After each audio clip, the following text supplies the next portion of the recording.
Let's get to the confession, which, as you know, is... I'm just doing it because it's fun to play this. Well, there was I was walking up from the train station and there was a guy in... This isn't the confession, this is me. Yes. In a Spanish top. And that's what I said to him. I said, Viva España. He went, yes. Right on, mate. Oh, did he? Right. Okay. He wasn't very Spanish. Very good accent. You can't judge, but anyway, that's what I thought. Anyway, so today's confession should have been read out last week, but obviously I wasn't here. So this should have... Imagine it's last Wednesday, basically. Okay, yeah. Today's confession comes from Nobby. All right, Nobby.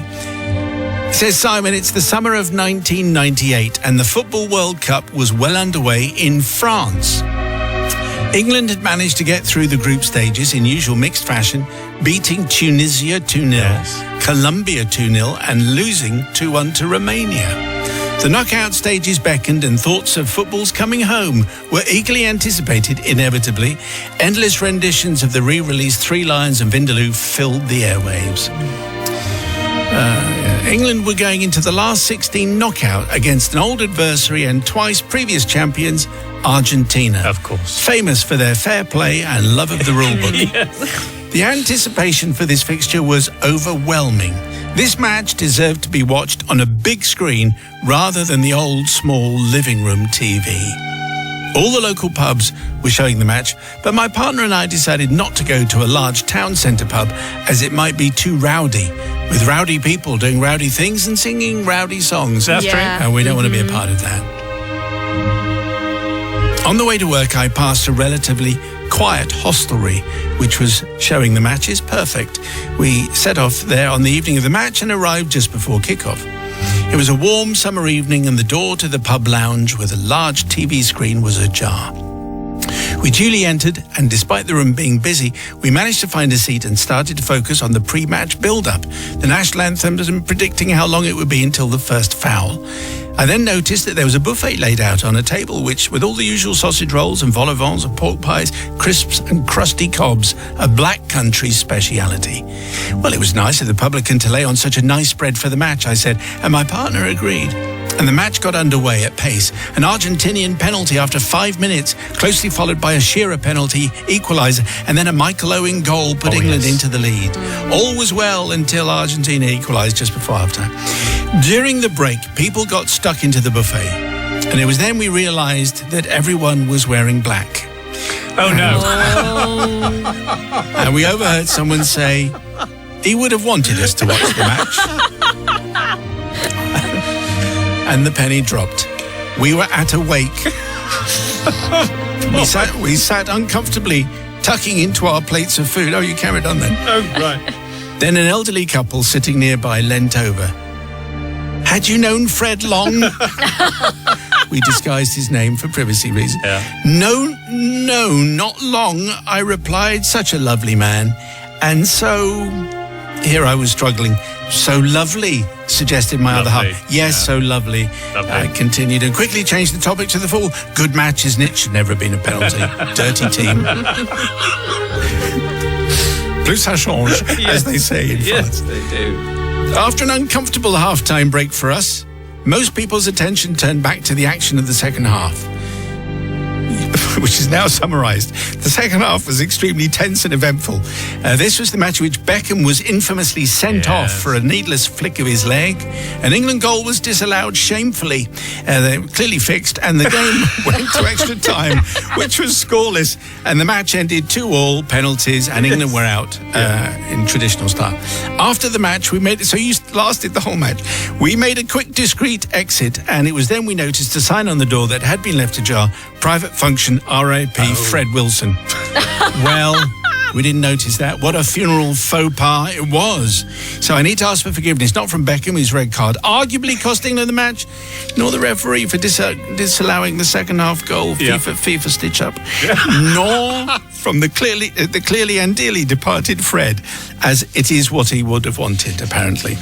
I have to ask for forgiveness for gate crashing a private wake and helping ourselves to the fine food of the grieving family that they put on for true friends and family of Fred. I also ask for forgiveness for misleading the true mourners, telling them that I'd known the departed when I'd never heard of him. Despite England being knocked out, it was a splendid buffet. Yes. Oh, my word. Oh, really? Oh, okay, well, that's some small measure of comfort then. Yeah.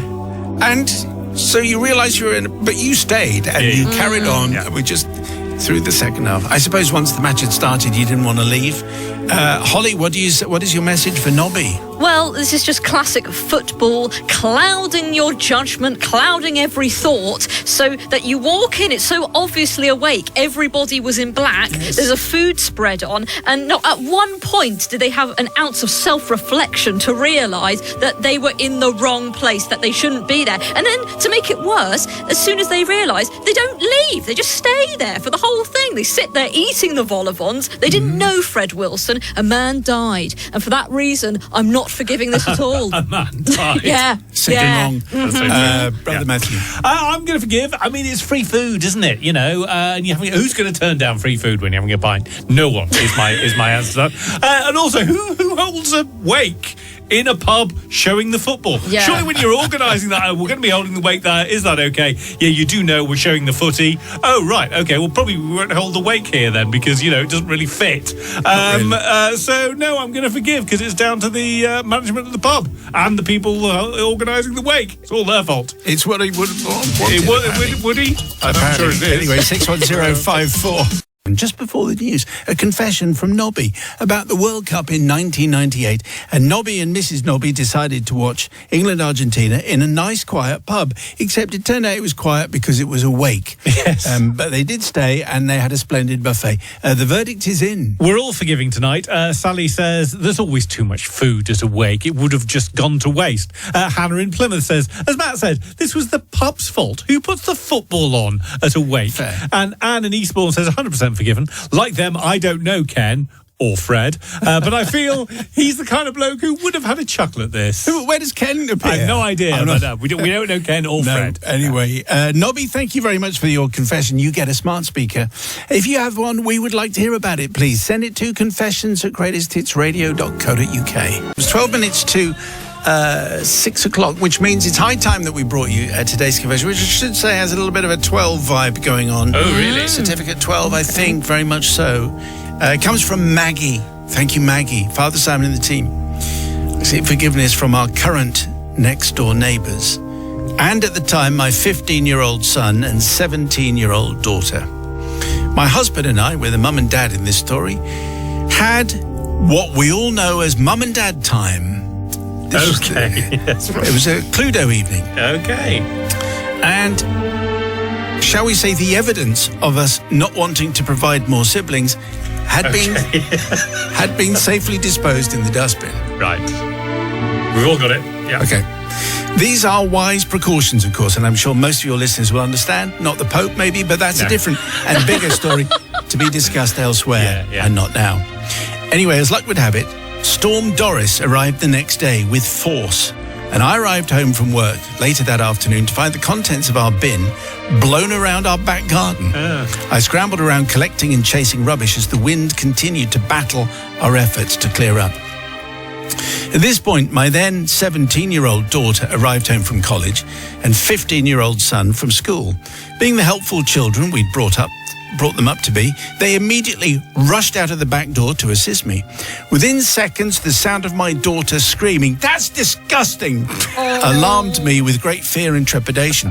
My son immediately went to investigate, and I followed with embarrassment, knowing what I was about to see. Oh, no. My daughter quickly turned into Miss Marple, trying to work out where this had come from, deciding immediately it couldn't be Mum and Dad, as they didn't do this kind of thing. They definitely don't. No. She turned to my son, who alarmingly confessed at this point, this is an incredible line, "It's not mine. I don't know how to tie knots." Tie a knot? He doesn't know how to. No. Quickly, with panic and embarrassment, I blamed the bohemian couple next door, who wore beads and caftans, which seemed to my children to be, in their eyes, the most reasonable explanation, as the neighbours on the other side are an adorable couple in their 80s and whose Cluedo days are probably long gone. Quickly thinking what to do. I mean, you never know. But their Cluedo set is probably dusty and threadbare. Right. Quickly thinking what to do, I texted my husband to warn him that when he walked through the door half an hour later, he would be welcomed with what had been found and who it belonged to. Sure enough, husband walks in and is greeted with a near hysterical retelling of the children's terrifying discovery. "Oh," says he, "that'll be Coco and Gideon next door again." Typical hippy-dippy boho behaviour. Yeah. I'll have a word. And that was the matter sorted. So, therefore, I need to seek forgiveness from my lovely bohemian next-door neighbours for blaming them, and also my son for not teaching him how to tie knots. I mean, that's a kind of a fairly basic thing that you should have done, but that's not the thing I'd be particularly worried about there. Anyway, he said it wasn't. Anyway, it's fine. We move on. Blushing slightly. Sister Holly, what do you say? This sounds like quite a traumatic experience for the teenagers. I feel like this is the kind of story where, as a teenager, they took it at face value, and then years to come, they'll think back on this, and the penny will suddenly drop, and it will be not a great moment. Any confession involving Cluedo is a bit much for me, to be completely honest. Yes. And so, and for it's your that, parents' Cluedo. It's just too much, and so for that reason, I can't forgive. I'm so sorry. Brother, sick and wrong. Yes, it is. Very sick and wrong. I am definitely going to forgive because, as Holly's pointed out, we'd far rather it was the Bohemian parents or the Bohemians next door doing it than our own parents. Absolutely quite right. And it slightly concerned me when we found out that the husband was going to be presented with the evidence. The idea you're going to hang on to it, just put it back in the bin. Let's all forget about it and pretend it didn't happen and just blame it on the bohos, which is very much my philosophy in life. Isn't that a hit record? Blame it on the bohos. Yes, We've seen them live. So for that reason, I'm going to forgive. All right, okay. Well, it's the people's verdict, please. Do you forgive Maggie? Yes or no? 61054. But just before the news, we had a confession from Maggie about Cluedo, the disposal of evidence, discovery by the teenage kids, the Pope, the neighbours, and blaming it on Bohemians, and that kind of thing. You had to be there. The verdict is in, though. Daniel says forgiven. Maggie couldn't tell the truth and say it was actually them with the thing. The kids would have been scarred for life. Blaming the boho couple next door was definitely the best idea and great thinking on her feet. David says forgiven. Can't believe they get the evidence, though. Just put it back in the bin. And Patricia in Swanage says not forgiven. I feel sorry for poor Coco and Gideon. Being Bohemians, they wouldn't just leave their personal items littered all over the garden. Okay, well is that right? I don't know. Not the Bohemians I've met. I think they might clear up after themselves. But anyway, if you have a confession, please send it to confessions@greatesthitsradio.co.uk. Now it's confession time, so gather round and let's see where we go here. If you have a confession, please send it to confessions@greatesthitsradio.co.uk. Today's comes from Herb, as in H-E-R-B. As in the herbs, as in Herb Alpert. You get the general idea. I remember them, Herb says, Dear Father Simon, I'm 58 now, and in May I was visiting Pitlochry in my camper van. As a keen cyclist, I took my gravel bike along the edge of the river and got a bit lost trying to get across to find a way back on the other side. I ended up cycling up a very steep farm track and stopped to get my bearings and look back along the stunning glen. And there it was in the distance, nesting in a beautiful Scots pine forest. Bonkseed House, it's called, and the memory came flooding back. Oh, nice. Yes. It's 1983 again, and I was residing in this huge Harry Potter-esque ancestral pile as part of a band camp on a rehearsal weekend with my regional youth orchestra. Have you ever been a part of a regional youth orchestra, Holly? Yeah. I played in a few orchestras. Are they disreputable? Well, not the violin Not the players. ones, no. So Kicking off with the French horns. I played the trumpet, says Herb, as you would, and the residential event was attended by many young teenagers from different schools.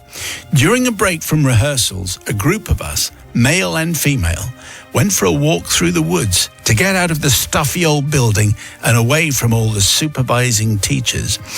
We were at that age when all the boys were a bit immature and the girls were definitely not. To try and impress the females, I was climbing trees, throwing rocks, and generally being incredibly annoying. That always works. Throwing rocks? Yeah. Look at me throwing this rock. Oh, he's good. Oh, yes, can't get enough. As we walked along the forest path, I noticed this metal T-bar sticking out of the ground about chest height. In order to further impress the girls, because they hadn't been impressed with my rock throwing, I proceeded to turn the bar one way and then the other, and then again and again. Hey, it was great fun. Someone then said we better get back to rehearsals or we might be late, and we all hurried away. The next day, we're having our breakfast in a huge room with bay windows overlooking the front of the house, and I sat down with my usual choice of toast and sugar puffs. I polished off my toast, took a mouthful of cereal, glanced outside, and froze. A police car had just arrived, followed by a Scottish water van. Our orchestra conductor, who was always angry anyway, was standing shaking his head in front of a police sergeant and a little man wearing blue overalls. The little man looked like his head was going to spin completely off. I didn't move a muscle. They disappeared and were clearly heading in the direction of the dining room.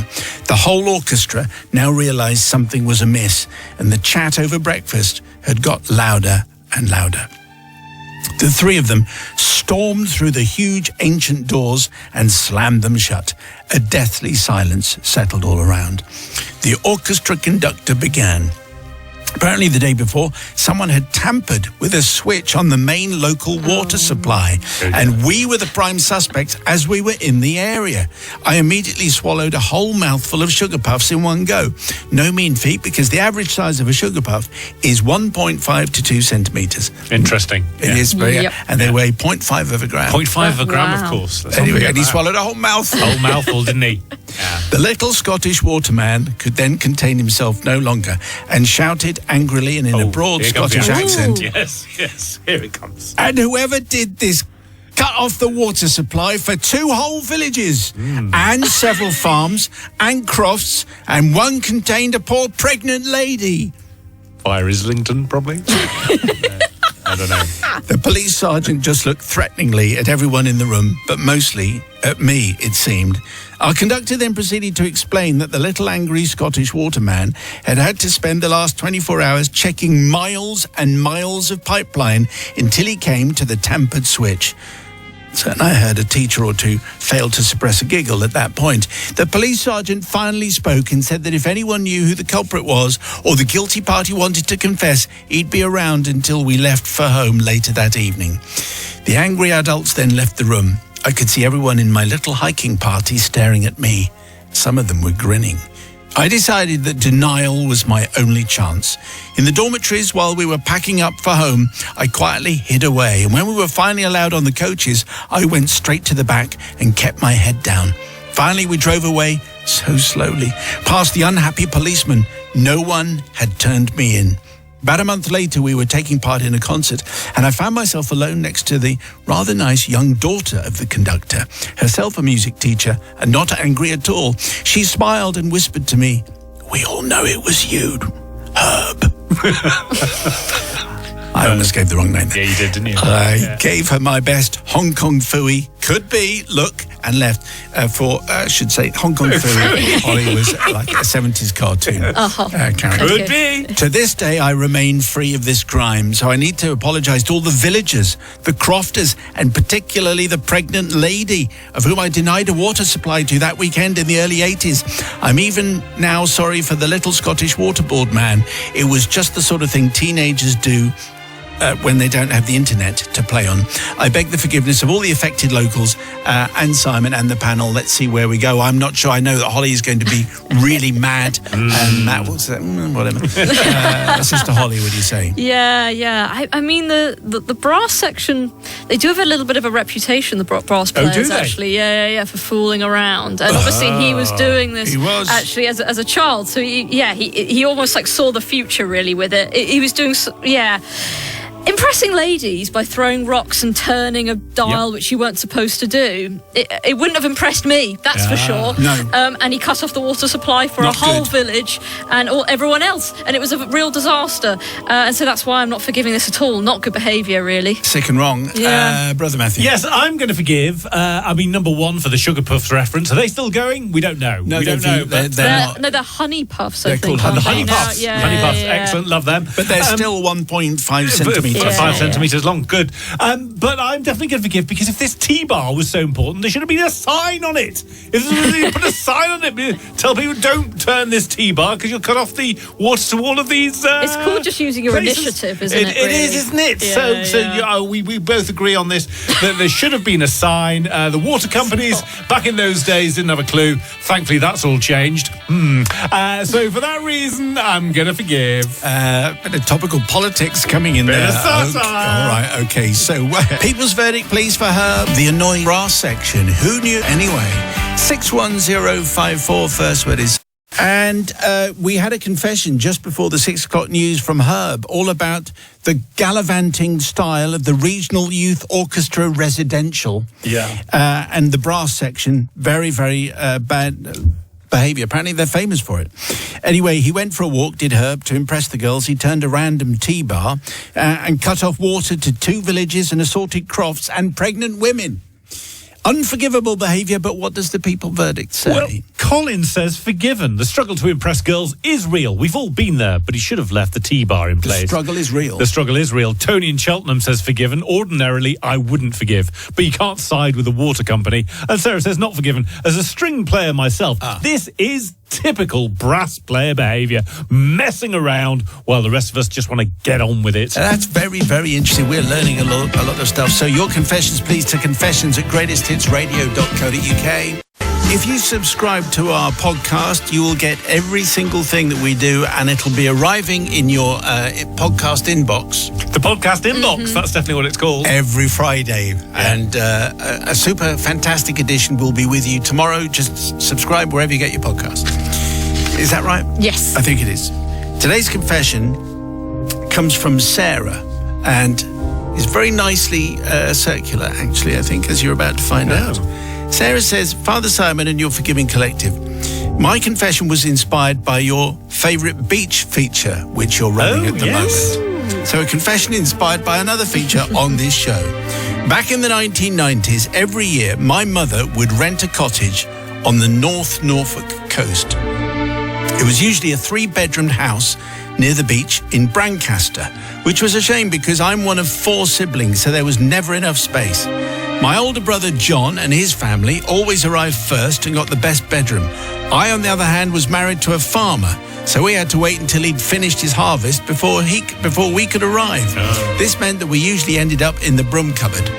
By the way, my husband is Tim, and he sent you a confession when he was playing with his action man in the bath and needed to spend a penny. Oh, yes, I do remember that. Yeah. Very good. Okay, so we know where we are. Yeah. On this particular day, we decided to spend it on the beach. Brancaster has a beautiful beach with a vast expanse of sand, which was very dog-friendly. Our dog was a very well-behaved Labrador called Ruby.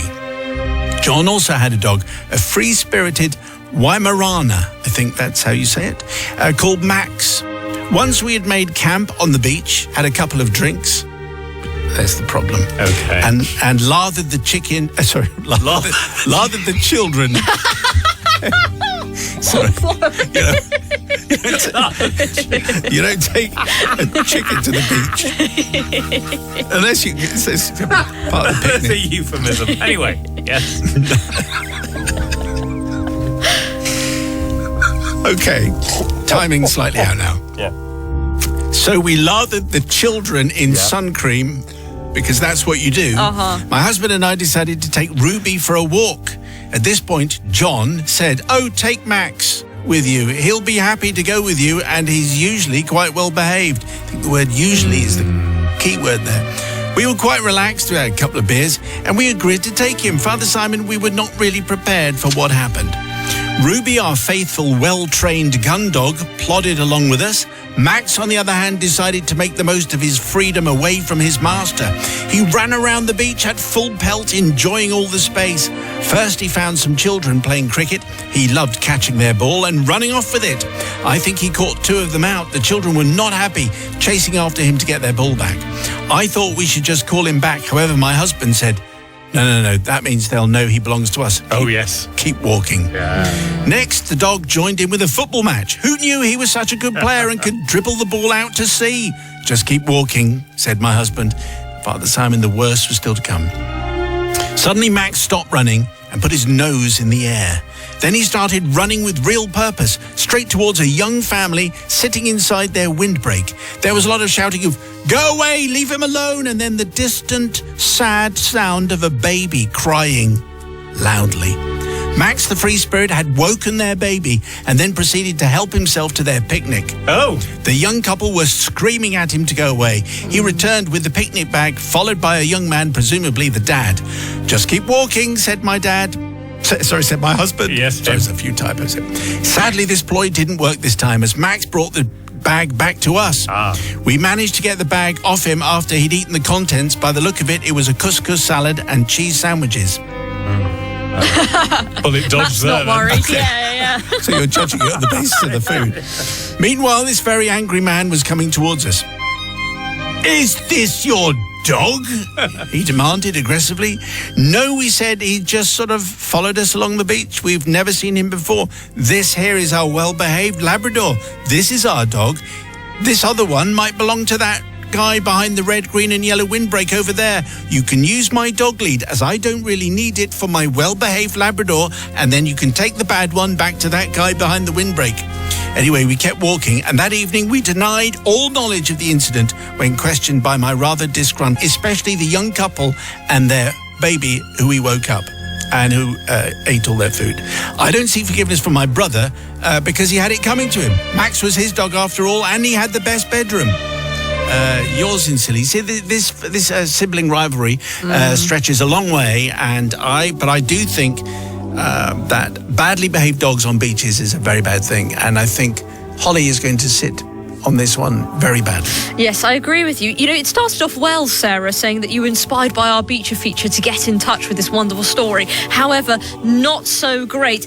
Not being responsible for the dog. I know you didn't technically own it, but you were taking it out, which means that for that hour-long period, whatever, you did own the dog. There's nothing worse than when I see a badly behaved dog run. I love dogs, but a badly behaved dog running up to me, I find it scary. I find it annoying. It's going to get sand all over my trousers, and I get rather upset about it. Yes. And so, for all those reasons, it's sick and wrong, and that's why I'm not forgiving. Yes. I think they'd had beer and they'd had couscous salad. Oh no, the other people had had couscous salad. That's the other people. Yeah. I think the beer's to blame here, Matt. Yes, I'm going to forgive. I mean, who would have thought that a dog would be interested in couscous salad? I didn't think they'd go for that, as indeed neither would I. But surely, you're not a dog. But I'm not a dog. That is also true. But surely it's down to the brother to train the dog. Surely, doesn't the brother have shoulder some of the blame here? Yes. So I'm definitely going to go. I'm going to forgive, and I'm going to nip upstairs and lather my chickens. So for that reason, that's why I'm going to forgive. Yes. Okay. Sorry about that. It's just the way it came, the way the chicken came in at all. Anyway, people's verdict, please. Do you forgive Sarah? Yes or no? 61054. Just before the news, we had a confession from Sarah, inspired by our Beacher feature, which is also coming up, about dogs on beaches, picnics. There are two dogs, one good, which was theirs, one bad, which was her brother's. Carnage and couscous salad all over the place. Matt has the verdict. You have to forgive this, says Tommy. After all, it wasn't even their dog. Their Labrador was beautifully trained. I blame the brother. Georgie says, not forgiven. If they'd had a lead all along, why didn't they keep the dog on the lead? That would have made so much more sense, instead of ruining everyone's picnics. But Lizzie says, not forgiven. They'd have packed the couscous salad safe in the knowledge that nobody would have touched it. What a terrible waste of wonderful food. Wonderful's doing some heavy lifting there, I think. Why did you say it with that disbelieving voice? Well, because it's couscous. I don't think anyone likes that. All right. Well, now, some food that you are going to love. Some aubergine curry in just a moment. You're not going to like that either. Anyway, your confession's very welcome.